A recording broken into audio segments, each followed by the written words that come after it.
In the late 1500s, the Philippines was a land of beauty and brutal injustice. Indigenous people were being forced into slavery, treated as mere tools for labor under Spanish rule. But one man dared to challenge the system, risking his own position to fight for their freedom. His name, Domingo de Salazar, the first Bishop of Manila. Born in 1512 in Spain, Domingo de Salazar was no ordinary clergyman. A Dominican friar known for his compassion and strong sense of justice, he was chosen by the King of Spain and confirmed by Pope Gregory XIII to become the first Bishop of Manila in 1579. But his mission was not just to preach, it was to protect. From the moment he arrived, Bishop Domingo de Salazar saw the suffering of the Filipino people. Forced labor, land seizures, and outright slavery were tearing communities apart. Salazar knew he had to act. Salazar didn't shy away from controversy. He openly condemned the enslavement of indigenous Filipinos, arguing that it violated both human dignity and the teachings of the Church. How can we call ourselves Christians if we treat these people as less than human? This is not God's will. But the Spanish colonizers weren't ready to give up their control.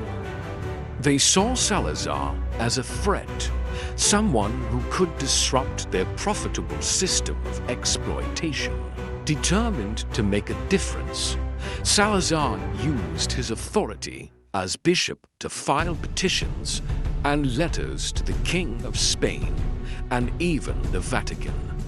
He tirelessly advocated for the rights of the indigenous people, demanding that the Church take a stand against the abuses. In 1585, Salazar helped establish the Synod of Manila, the first assembly of clergy in the Philippines, where he strongly pushed for reforms to protect the natives. Despite resistance from the powerful, Salazar became a symbol of hope for the oppressed.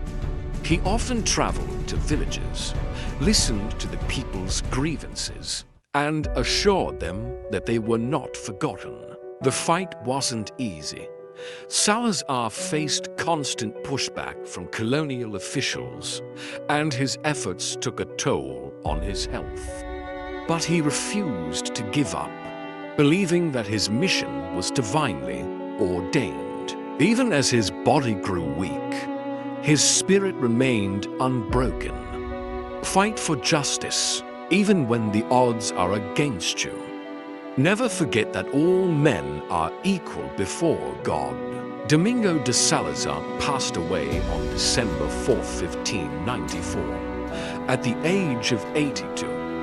But his legacy didn't die with him. His work laid the foundation for future reforms, and his name remains a symbol of compassion and courage in Philippine history. Domingo de Salazar's story reminds us that true leadership is about standing up for what's right, even when it's difficult.